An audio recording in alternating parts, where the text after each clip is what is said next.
Le pourquoi on traverse ce désert, ce n'est pas à cause de nos fautes. Yeah. Ce n'est pas une conséquence de nos actes. Mais il y a un point essentiel que je dois souligner, c'est Dieu affine le caractère. Ok. Dieu est en train de travailler dans ce moment-là, même si on pense qu'il n'est pas présent, qu'il n'agit pas dans nos vies, qu'il nous a abandonnés. Je sais qu'on est tous tentés en période de désert de se mettre dans cette position, Yeah. mais Dieu continue d'agir. Et le pourquoi, c'est que Dieu travaille sur le caractère. Il travaille sur l'invisible, il travaille sur l'intérieur. Ok.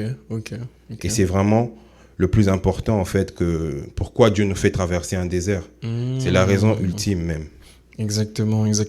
C'est totalement vrai. Dieu travaille les caractères. C'est justement avec ton caractère que tu vas résister ici sur Terre. Effectivement. Parce que lorsque nous venons sur Terre, comme j'aime toujours les dire, on vient, on trouve certaines choses et ça nous abîme. Si je dois dire ça en français vraiment assez bas, ça nous abîme en quelque sorte. Ça change la personne que nous sommes supposés être. Et lorsque Dieu vient dans ta vie, il doit rebâtir. Pour rebâtir, il doit d'abord briser certaines choses afin de mettre les fondements qu'il faut pour bâtir après.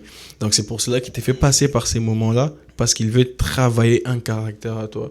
Il sait très bien des choses que tu as dans ton cœur, que ça passera pas lorsque tu seras élevé. Et si je pouvais me permettre, je dirais aussi que le Christ est un bon exemple. Pendant son désert, il a été tenté. Exactement. Mais il a résisté, il n'a pas cédé à la tentation. Et ça, c'est un exemple pour nous les chrétiens de caractère. C'est-à-dire que c'est sûr qu'il en avait peut-être envie, mais il a surmonté cela, il a pu s'en passer au travers de son caractère qui a été forgé. Il s'est dit, ça c'est mon avis en tout cas, j'ai pas quand même fait tout ce chemin pour tomber sur ça en fait. C'est ça.